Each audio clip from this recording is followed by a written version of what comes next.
Ajrashayotgan ayollarning qanaqa huquqlari bor? Ular nimalarni talab qilishi mumkin? Bu bo'yicha bizga savollar keladi. Biz ketma-ketlik ro'yxatini qilib beramiz. Demak, birinchi navbatda ajrashish uchun demak tartibi bor. U sud tartibida ajrim bo'lishi mumkin yoki ZAGS, ya'ni FHDO tartibida ajrim qilsa bo'ladi. Agar er-xotin o'rtasida mulkiy nizo bo'lmasa, voyaga yetmagan bolalar bo'lmasa, bolasi bo'lmasa yoki bolasi voyaga yetgan bo'lsa, er-xotinning ikkalasi ajrimga rozi bo'lsa, sudga borish shart emas. FHDO organi, ya'ni ZAGSga borib, o'zaro rozilik asosida nikohdan ajrashsa bo'ladi. Agar aliment nizosi bo'lsa, voyaga yetmagan bolalar bo'lsa, er-xotindan biri ajrimga rozi bo'lmasa, bunaqa holatda albatta sudga murojaat qilish kerak. Sudga qanday tartibda murojaat qilsa bo'ladi?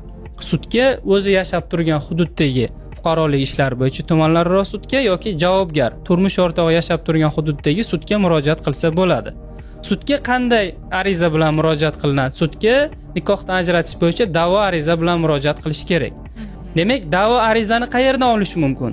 U o'sha qaysi sudga ariza bermoqchi bo'lsa, o'sha sudga borsa, respublikamizdagi barcha sudlarda o'sha shablonlari, ya'ni arizani shakllari tayyor qilib qo'yilgan. U uchun yuristga, advokatga ortiqcha pul to'lab ariza yozdirishi ham shart emas. Sudga borsa tayyor namunasi bor, shuni to'ldirib topshiradi.